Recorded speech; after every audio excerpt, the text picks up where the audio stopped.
살리라 함과 같으니라. 아멘. 예, 오늘 본문의 제목 복음입니다. 복음. 네, 2024년도 상반기 1월부터 6월까지 우리 공과가 로마서입니다. 그래서 오늘부터는 로마서 공부하도록 하겠습니다. 특별히 주일학교 교사들을 위해서 기도 부탁드립니다. 이번에 진성이 졸업을 하고 이제 대학교에 합격을 했는데 올해부터 2024년도부터 주일학교 교사 새롭게 임명을 했습니다. 어린 생명들 위해서 기도하고 하나님 말씀 잘 배우고 가르칠 수 있도록 위해서 기도 부탁드립니다. 로마서 1장 1절부터 17절까지 이 복음의 내용에 대해서 말하고 있습니다. 1절부터 7절까지는 바울이 인사하고 있죠. 그리고 8절부터 15절까지는 바울이 감사하고 있는 내용입니다. 그리고 16절, 17절에 복음의 능력에 대해서 말씀하고 있습니다. 이 로마서의 저자는 사도 바울입니다. 로마서 1장 1절에 보시면 예수 그리스도의 종 바울은 사도로 부르심을 받아 하나님의 복음을 위하여 택정함을 입었으니, 서론에서 이 로마서의 저자가 바울이다. 물론 오늘날에는 로마서를 바울이 저작했다라고 보지 않는 그런 사람들도 있습니다. 그렇지만 우리는 전통적으로 로마서를 기록한 것은 바울이다 이렇게 믿고 그렇게 알고 있습니다. 또 그렇게 봐도 괜찮아요. 로마서는 로마에 보낸 편지인데 바울이 로마의 성도들을 위해서 보낸 편지다 그렇게 보셔도 괜찮습니다. 이 로마서의 저작 장소는 아가야 지방에 있는 고린도임이 거의 확실합니다. 바울이 고린도에서 사역하고 있을 때 로마서를 기록했습니다. 당연히 저작 시기는 주후 57년 혹은 58년 정도로 보면 되겠습니다. 수신자는 로마에 있는 성도들입니다. 근데 사실은 여기서 좀 약간 특이한 것은 바울이 지금까지 로마에 간 적이 없어요. 하나님께서 바울로 하여금 두려워하지 마라, 담대하라. 네가 로마에 가서도 이 복음을 전해야 한다라고 말씀을 하셨는데, 바울이 고린도에 있을 당시까지만 해도 로마에 가본 적이 없고 로마에 복음을 전했던 적이 없습니다. 로마의 교회 성도들, 바울이 세운 교회가 아니고 바울이 전도하지 않았어요. 그런데도 사도 바울은 이 로마에 있는 성도들에게 편지를 쓰고 있습니다. 그들이 어떻게 믿었는지, 어떻게 로마 교회가 설립되었는지 잘 알 수 없습니다. 하지만 사도행전 2장에 보면 오순절 날에 예루살렘에 온 순례객들 중에 로마로부터 온 나그네들이 있었습니다. 그들이 로마에서 와서 예루살렘에서 오순절 날 베드로의 설교를 듣고 예수를 믿고 구원받아서 돌아간 다음에 거기서 복음을 전한 거예요.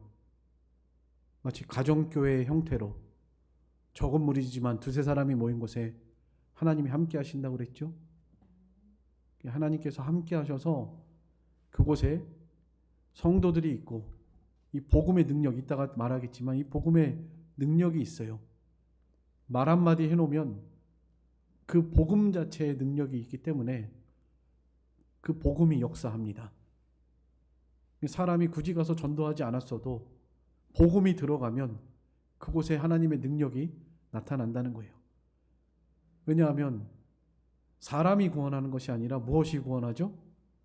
하나님의 말씀이, 복음이, 또 성령 하나님께서 말씀과 성령으로 역사하시기 때문에 바울이 로마에 가서 전도하지 않았어도, 바울이 복음을 전하지 않았어도 그곳에 교회가 세워질 수 있고 그곳에 구원받은 성도들이 이렇게 하나님을 사랑하고 사모하면서 남은 자로서의 삶을 살아갈 수가 있는 것입니다. 지금 북한에 교회가 없습니다. 공식적으로는요. 물론 자기도 민주주의다 주장하면서 국가에서 세워놓은 교회가 있긴 합니다. 그건 교회라고 볼 수 없고요. 그냥 국가의 하나의 기관 정도에 불과합니다.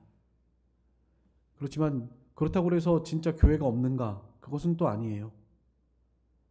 북한에도 숨어서 몰래 335 모여서 예배드리고 주의 재림을 사모하면서 신앙생활을 하고 있는 그런 사람들이 있습니다. 우리가 그런 사람들을 위해서도 기도해야 해요.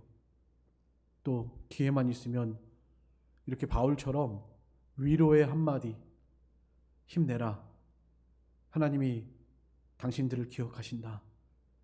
또 주님이 곧 재림하실 것이다. 조금만 참고 견뎌라. 복음의 문이 다시 열릴 것이다. 우리는 그렇게 기도해야 하고 또 그들에게 그런 메시지를 전달해 줄 수 있어야 합니다. 그게 우리의 사명이에요. 사도 바울이 로마 교회에 편지를 보낸 것도 그와 같습니다. 바울이 세우진 않았지만 그 로마에 있는 성도들에게 하나님의 복음을 체계적으로 설명해 주고 또 은혜에 관해서 유대인과 이방인 사이에 이런 여러 가지 문제들을 정리하기 위해서 또 바울 자신이 로마 교회에 방문할 계획을 알리고 또 연보를 가지고 가겠다고 기도해 달라고 부탁하기 위해서 이런 여러 가지 이유로 지금 이 서신을 쓰고 있는 것입니다. 수신자들, 로마에 있는 성도들입니다. 기록 목적 방금 제가 말씀드렸죠. 기록 목적 말씀드렸습니다. 이 로마서의 주제가 무엇인가? 로마서 1장부터 16장까지 주제가 몇 가지로 생각할 수가 있습니다. 가장 대표적인 주제는 바로 이신칭의예요. 믿음으로 말미암아 구원받는 또 의롭다함을 얻는 이 이신칭의의 교리가 바로 로마서의 가장 핵심적인 주제라고 할 수가 있습니다. 또 사실은 이신칭의만으로는 사실 부족합니다. 뒷장에 가면 1장부터 한 8장까지는 주제가 이신칭의로 하나로 모아지기도 하지만 그 뒤편에는 그리스도의 연합이라든지 또 성도들의 이런 신앙생활에 대해서 다루고 있습니다. 그래서 이신칭의 첫 번째 주제는 이신칭이고 또 두 번째 좀 중요한 주제는 그리스도와의 연합입니다. 성도와 그리스도와의 연합. 연합의 문제에 대해서 다루고 있고 우리가 어떻게 주님과 함께 연합된 삶을 살아가야 할 것인가에 대해서 말하고 있습니다. 또 이방인과 유대인의 구원 문제에 대해서 복음이 유대인에게서 이방으로 옮겼다가 다시 이방에서 이 이스라엘로 복음이 돌아오게 되는, 그래서 예수를 믿고 구원받은 성도들 이방인들의 수가 차고 또 다시 복음이 이스라엘로 돌아가서 이스라엘의 많은 그리스도인들이 예수를 믿고 구원받게 될 것을 말하고 있습니다. 이런 여러 가지 복음에 대해서, 구원에 대해서, 이방인의 구원, 유대인의 구원에 대해서 다루고 있습니다. 오늘 여기 본문의 로마서 1장의 1절부터 7절까지는 편지를 쓰면서 처음 인사말이에요. 인사하고 있습니다. 먼저 1절에 바울이 자신을 소개하고 있습니다. 1절 한번 보겠습니다. 예수 그리스도의 종 바울은 사도로 부르심을 받아 하나님의 복음을 위하여 택정함을 입었으니, 바울이 자신을 소개할 때 나는 예수 그리스도의 종이다. 그리고 나는 사도로 부르심을 받았다. 그리고 세 번째, 하나님의 복음을 위해서 택정함을 입었다. 이렇게 자신을 소개하고 있습니다. 첫 번째 뭐라고요? 예수 그리스도의 종이다. 또 사도로 부르심을 받았다. 또 복음을 위해서 택정함을 입었다. 네. 오늘날 우리가 이 사도가 아닙니다. 사도는 아닙니다. 우리가 사도는 예수님이 직접 부른 자들이에요. 예. 사도는 부르심을 받은 자, 예수님께 직접 부르심을 받은 자들이 사도입니다. 오늘날 사도라, 내가 사도라 하는 사람들은 조금 위험하다고 볼 수 있습니다. 요새 신사도 운동, 하나님께 직접 계시를 받아야 한다. 사도행전 28장 이후에 다시 계시를 기록해야 한다. 이렇게 주장하고 직통 계시를 받아야 하고 하나님의 말씀을 지금도 들어야 한다라고 자기가 사도라고 말하고 있는 사람들이 오늘날에 있습니다. 좀 상당히 위험한 일이에요. 네. 우리는 성경을 믿고 성경을 따라가야 합니다. 요한계시록에 있는 말씀처럼 이 말씀에 더하지도 말고 덜하지도 말아라 말씀하셨어요. 이 말씀으로 복음으로 충분합니다. 우리는 말씀을 따라가고 말씀 밖으로 넘어가지 않도록 항상 주의해야 합니다. 종류는 약간 다르긴 하지만 우리도 마찬가지, 우리도 그리스도의 종으로 부르심을 입은 자들이고 또 우리도 사도 바울을 사도로 부른 것처럼 우리를 불러서 직분을 주시고 복음을 전파하게 하시는 분이 하나님이세요. 우리를 부르셨습니다. 목사로 저를 부르신 분도 주님이시고 여러분들을 교사로 불러서 세우시는 분도 주님이세요. 권사의 직분을 주신 분도 주님이십니다. 그래서 우리는 주님을 위해서 이 직분을 감당해야 하고 주님의 몸된 교회를 위해서 희생하고 섬기는 사명을 감당해야 하는 것입니다. 하나님의 복음을 위해서 바울은 사도로 부르심을 입었다 말씀하고 있습니다. 각자가 다 다른 것 같아요. 우리에게 주시는 사명, 은사와 재능과 달란트, 요구하시는 것, 이것이 다 각자가 다른 것 같습니다. 바울에게는 이방인의 복음을 위해서 사도로 그를 부르셨습니다. 바울의 사명이에요. 달려갈 길입니다. 그래서 바울은 이것을 위해서 죽음을 두려워하지 아니하고 달려갈 길을 달려갔습니다. 로마에까지 가서 복음을 전해야 한다. 하나님의 말씀을 믿고 확신하면서 복음을 위해서 로마에까지 가서 복음을 전했습니다. 각자에게 하나님이 요구하시는 은사와 사명이 다른 것 같습니다. 우리는 하나님께서 나를 왜 부르셨는가? 하나님께서 나를 어디에 쓰시려고 나를 부르셨는가를 찾으셔야 합니다. 그것이 또한 우리의 사명이에요. 주님의 몸된 교회를 위해서, 주님을 위해서 내가 무엇으로 희생하고 무엇으로 섬길 것인가를 고민하면서 또 기도하시면서 하나님의 영광을 위해서 살아가기를 소망하면서 기대하면서 그렇게 하나님의 인도를 받아 살아가는 우리들의 신앙이 됐으면 좋겠습니다. 저를 이 청주남북교회에 보내신 분이 주님이세요. 이 교회에서 맡겨준 양들을 온전하게, 오늘 주일학교 말씀처럼 하나님께서는 우리가 온전하기를 원하시고 교훈과 책망과 바르게 함과 의로 교육함으로 하나님의 사람으로 온전하게 세상에서 모든 선을 행하기에 온전한 사람으로 만들어 나가십니다. 모든 선을 행하기에 온전하게 하기 위해서 우리의 큰 목자 되시는 예수 그리스도, 그분의 발자취를 우리가 따라가야 하고요. 사실은 주님 한 분만으로 충분합니다. 주님만 보고 따라가면 돼요. 그분이 우리의 목자이시기 때문에 그렇습니다.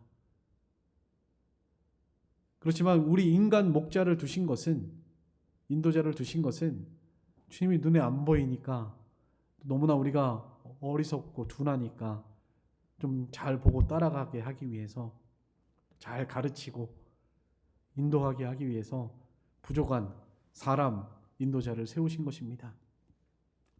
주님 한 분만으로 족하지만 인도자를 세운 하나님의 그 섭리와 그 뜻을 우리가 잘 헤아려서 인도자의 인도를 잘 받는 것, 또 순종하고 따라가는 것 참으로 중요합니다.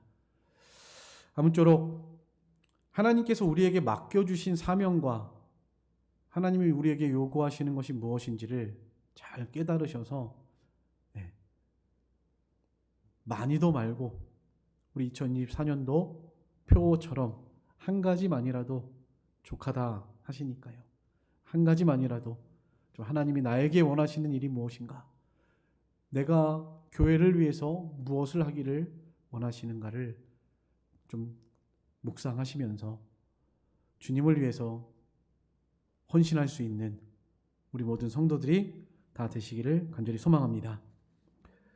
그리고 2절부터 4절까지는 바울이 자신을 소개한 다음에 이제 복음에 대해서 소개하고 있습니다. 복음.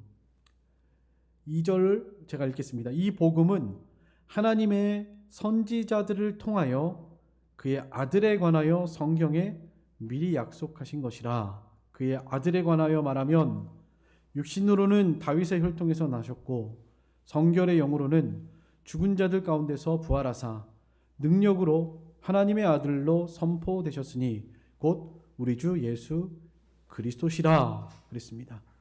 복음은 곧 그리스도다 말하고 있는 거예요. 지금 선지자들로부터 약속하신 하나님의 아들 예수 그리스도, 그분이 곧 복음이다. 육신으로는 다윗의 혈통에서 나셨지만 성결의 영으로는 죽은 자들 가운데서 부활하사 능력으로 하나님의 아들로 선포되신 우리 주 예수 그리스도, 예수님을 전하고 예수 그리스도를 믿는 것, 오직 의인은 믿음으로 말미암아 살리라. 오늘 보면 1장 17절에 그랬죠.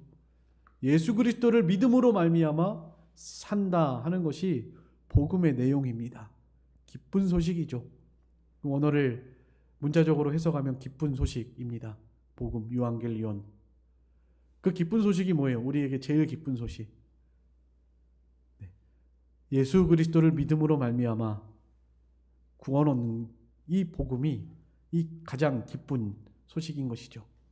그래서 복음의 내용, 예수 그리스도. 예수 그리스도는 인성과 신성에 대해서 지금 여기 설명하고 있는 것입니다.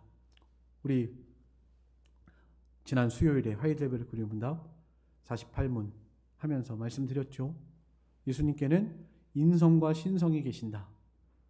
인성으로는 십자가에 죽으셨다가 부활 승천하셔서 하나님 우편에 앉아 계시고, 신성으로는 지금도 우리와 함께 하시면서 우리와 연합되어 계신 분입니다. 예수님은 인성으로는 오늘 여기 본문에 보면 다윗의 혈통에서 나셨다. 그리고 성결의 영으로는 죽은 자 가운데서 부활하여 능력으로 하나님의 아들로 선포되셨다 말씀하고 있습니다. 참 인간으로, 참 하나님으로 이 땅에 오셔서 우리를 위해서 우리의 모든 죄를 짊어지시고 구속을 이루신 분이 바로 예수 그리스도다. 이것도 하이델베르크의 문답, 소율의 문답, 대율의 문답 하면서 여러 번 설명을 드렸습니다. 기억나시죠? 예수님이 왜 이 땅에 오셔야 했는가? 왜 오실 수밖에 없었는가? 왜 사람의 몸을 입으셔야 했는가? 왜 죽으셔야 했는가? 이미 여러 번 설명을 드렸습니다. 다음에 또 기회가 되면 또 한번 설명하는 것으로 하고요.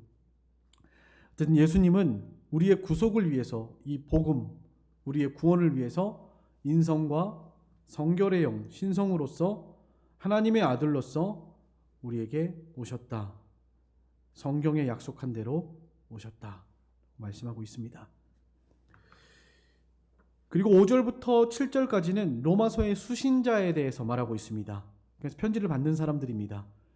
5절에 그로 말미암아 우리가 은혜와 사도의 직분을 받아 그의 이름을 위하여 모든 이방인 중에서 믿어 순종케 하나니 너희도 그들 중에 예수 그리스도의 것으로 부르심을 받은 자니라. 로마에서 하나님의 사랑하심을 받고 성도로 부르심을 받은 모든 자에게 하나님 우리 아버지와 주 예수 그리스도로부터 은혜와 평강이 있기를 원하노라. 아멘. 예, 우리도 은혜와 사도의 직분을 받아서 그의 이름을 위해서 모든 이방인 중에서 믿어 순종케 하는 일을 하고 있다. 복음을 전하는 일을 하고 있다. 너희들도 그 중에 하나다. 너희의 복음이 어디서 왔느냐? 바로 전도자들을 통해서 온 거죠. 복음이 전도자들을 통해서 하나님의 말씀을 통해서 이들에게 이르게 된 것입니다. 그래서 하나님께서는 모든 일을 스스로 혼자 다 하실 수도 있지만 오늘 우리들을 이 땅에 보내시고 우리들을 택하여 구원하셔서 우리들을 통해서 일하신다라는 것을 좀 기억하셨으면 좋겠습니다. 그래서 우리가 하나님 앞에 내가 해야 될 일이 무엇인가? 복음을 전하고 예수 그리스도의 몸된 교회를 섬기는 이 일이 우리에게 너무나 중요한 일입니다. 여기 로마에 있는 교회 성도들도 그렇게 그리스도의 것으로 부르심을 받은 자다 말씀하고 있습니다. 또 하나님의 사랑하심을 받고 성도로 부르심을 받은 너희 모든 자들에게 편지를 보낸다 이런 말하고 있는 거예요. 로마에 있는 모든 그리스도인들에게 이 편지를 보낸다. 그러면서 주 예수 그리스도와 하나님 우리 아버지와 주 예수 그리스도로부터 은혜와 평강이 있기를 원하노라. 은혜와 평강이 있기를 기도하고 있습니다. 기도하는 것이 참 중요한 것 같습니다. 하나님께서 우리의 기도를 절대로 외면하지 않으세요. 우리 기도를 들으십니다. 그리고 특별히 주 예수를 믿으라 너와 내 집이 구원을 얻으리라 말씀하셨는데 영혼을 사랑하는 마음으로 그 영혼을 위해서 간절히 기도하는 기도를 하나님이 절대 외면하지 않으세요. 그 기도를 들으시고 그 영혼을 불쌍히 여기시고 긍휼을 베푸시고 건져내시고 구원하시는 살아계신 하나님이신 줄을 믿습니다. 우리가 기도할 때 낙심하지 말아야 할 것은 하나님께서 우리 기도를 들으신다 믿음으로 구하셨으면 좋겠습니다. 때로는 내가 기도해서 저 사람이 도저히 믿을 것 같지 않다.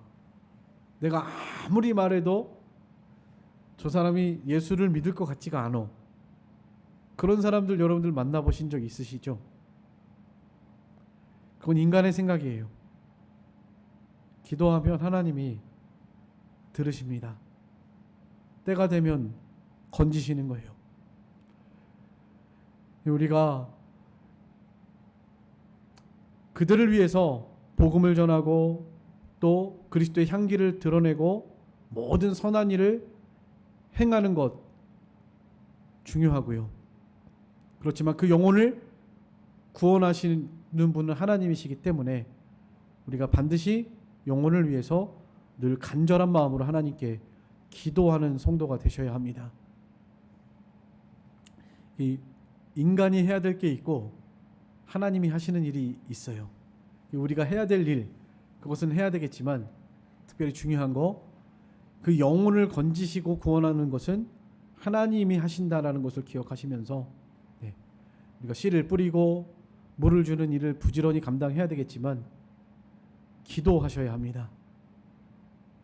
하나님께서는 우리의 기도를 통해서 기도하게 하시고 또 우리의 중보를 통해서, 중보는 사실 예수 그리스도 한 분뿐이시죠. 예수님이 우리를 위해서 중보하고 계시고 그 영혼을 위해서 중보하십니다. 우리도 예수님을 본받아서 그 영혼들을 위해서 기도하셔야 하는 것입니다. 8절부터 15절까지는 이제 바울의 감사에 대해서 말하고 있습니다. 로마 교회 성도들을 향한 바울의 감사. 로마 교회의 믿음이 온 세상에 전파되게 된 거, 그 로마 교회의 믿음이 믿음의 좋은 소문이 전파되는 거예요. 그리고 하나님을 심령으로 섬긴 거, 또 바울이 로마 교회를 위해서 심히 보기를 간절히 원하는 거, 이게 다 감사하는 것입니다. 감사해요. 로마 교회가 잘 믿는다는 소문이 멀리 전파된 것, 그것은 바울에게도 기쁨이고 하나님께도 기쁨이 됩니다. 바울이 로마 교회 성도들의 믿음을 전파를, 그 믿음을 잘 지킨다는 소리를 들을 때 마음이 기쁘고 감사했어요. 또 그 또한 하나님이 기뻐하시는 일입니다. 여기 8절 말씀 한번 보겠습니다. 8절, 먼저 내가 예수 그리스도로 말미암아 너희 모든 사람에 관하여 내 하나님께 감사함은 너희 믿음이 온 세상에 전파됨이로다. 믿음의 좋은 소문이 나는 우리 청주남북교회 성도들이 됐으면 좋겠습니다. 이 교회 주변에서, 야, 교회 나가려면 저 청주남북교회 나가라. 청주남북교회 나가면 참 사람들이 좋더라. 거기 아이들도 있고 교회 가니까 참 좋더라. 이런 소문이, 또 목사님 말씀이 참 좋더라. 목사님 말씀을 순수하게 전하신다. 이런 좋은 소문들이 좀 우리 주변에 날 수 있도록 우리가 그리스도의 향기를 바라고 또 그리스도인으로서의 이 하나님의 영광을 드러내는 그런 저희들의 신앙생활이 되기를 간절히 소망합니다. 모든 믿는 자와 믿지 않는 자의 본이 되라 하셨습니다.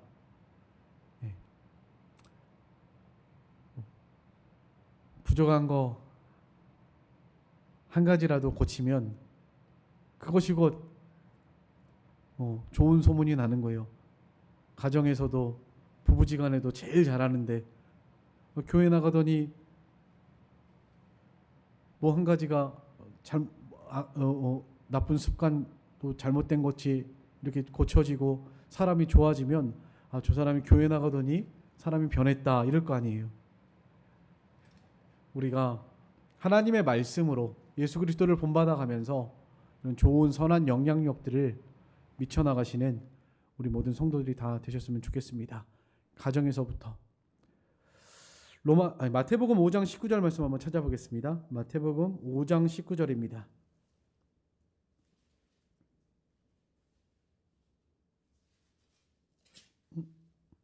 마태복음 5장 소금이니 13절부터 16절까지 같이 한번 읽어보겠습니다. 마태복음 5장 13절에서 16절까지 같이 읽겠습니다. 시작. 너희는 세상의 소금이니 소금이 만일 그 맛을 잃으면 무엇으로 짜게 하리요? 후에는 아무 쓸데없어 다만 밖에 버려져 사람에게 밟힐 뿐이니라. 너희는 세상의 빛이라. 산 위에 있는 동네가 숨겨지지 못할 것이요 사람이 등불을 켜서 말 아래 두지 아니하고 등경 위에 두나니 이러므로 집안 모든 사람에게 비치느니라. 16절. 이같이 너희 빛이 사람 앞에 비치게 하여 그들로 너희 착한 행실을 보고 하늘에 계신 너희 아버지께 영광을 돌리게 하라. 로마 교회를 향한 바울의 감사, 너희 믿음의 좋은 소문이 전파되었다. 온 세상에 전파되었다. 우리 청주남북교회의 믿음의 좋은 소문이 이 지역에 또 우리 교단에 아름다운 소식들이 전파되어서 사람들도 기쁘고 또 하나님도 기뻐하시는 우리 청주남북교회가 되기를 간절히 소망합니다. 또 바울이 감사했어요. 보기를 간절히 원하면서. 사랑하니까 보고 싶죠. 여러분 사랑하는 사람들 보고 싶죠? 보고 싶잖아요. 예수 그리스도의 심장으로 내가 너희를 사랑한다. 여긴 심령으로 심령으로, 복음 안에서 심령으로 섬기는 하나님이 나의 증인이다. 바울이 로마에 있는 성도들 한 번도 보지 못했고 만난 적도 없지만 그리스도 안에서 사랑하는 거예요. 저도 가끔 이제 친구 목사님 교회라든지 또 주변에 기도해 주시는 목사님들 이런 교회의 좋은 소식을 들으면 그냥 한 번도 본 적도 없고 얼굴도 모르는데 막 기뻐요. 저도 기쁩니다. 그런 마음, 주님이 그렇게 기뻐하시는 그런 마음으로 우리가 교회를 사랑하고 성도들을 사랑하는 이런 심령으로, 그리스도의 심장으로, 감사함으로 사랑하며 섬길 수 있는 저희들이 됐으면 좋겠습니다. 그리고 마지막으로 여기 이제 복음의 능력에 대해서 말하고 있습니다. 복음의 능력, 길이 막혔지만 이 복음이 능력이 있으니까 복음이 모든 믿는 자에게 능력이 된다. 복음으로 말미암아, 믿음으로 말미암아 산다. 바울이 가기를 원했지만 가지 못했거든요. 아직까지 로마에 방문을 못했습니다. 그렇지만 헬라인이나 야만이나 지혜 있는 자나 어리석은 자나 이 복음, 내가 다 빚진 자고 이 복음, 할 수 있는 대로 복음 전하기를 원한다. 가지 못했지만 복음 자체의 능력이 있기 때문에 이 복음이 너희에게 구원을 주시는 하나님의 능력이다라고 말하고 있습니다. 16절 같이 한번 읽어보겠습니다. 16절 시작. 내가 복음을 부끄러워하지 아니하노니 이 복음은 모든 믿는 자에게 구원을 주시는 하나님의 능력이 됨이라. 이 복음이 능력이에요. 이 복음이 능력이라고 하는 단어는 디나미스인데 다이너마이트의 어원이 되기도 합니다. 폭발력이 있다는 거예요. 이 복음 자체에 어마어마한 폭발력이 있다라는 겁니다. 던져놓으면 터진다는 거죠. 그럼 이 복음의 능력이 있습니다. 두려워하지 말고 담대하게 복음을 전하세요. 보통 전도하다 보면 때로는 두렵기도 하고 또 망설여지기도 하고 그런 마음이 들어올 때가 있잖아요. 그렇지만 듣든지 아니 듣든지 이 복음을 던져놓으면 복음 자체에 능력이 있다. 하나님의 말씀을 증거할 때도 말씀 자체에 능력이 있기 때문에 저는 부족하고 저는 연약하고 잘하지 못해도 하나님의 말씀을 제대로 말씀 그대로 순전하게 전파하면 그 말씀이 역사하는 거니까요. 생각해 보세요. 저 같은 사람이 어떻게 우리 앉아 계신 성도들만 봐도 우리 권사님 87세이신데 정말 손자 같은 어린 나이인데 뭘 보고 앉아 계시는 거죠? 말씀 때문에 계시는 거잖아요. 말씀. 하나님의 말씀 자체에 능력이 있는 겁니다. 전해놓으면 그 말씀이 역사하고 믿는 자 속에서 그 말씀이 생명이 있어서 말씀이 능력 있게 하고 말씀이 우리에게 힘주고 위로가 또 능력 있게 하는 것입니다. 아무쪼록 우리가 이 복음의 능력을 믿고 담대하게 이 복음의 사명을 잘 감당할 수 있는 저와 여러분이 되셨으면 좋겠습니다.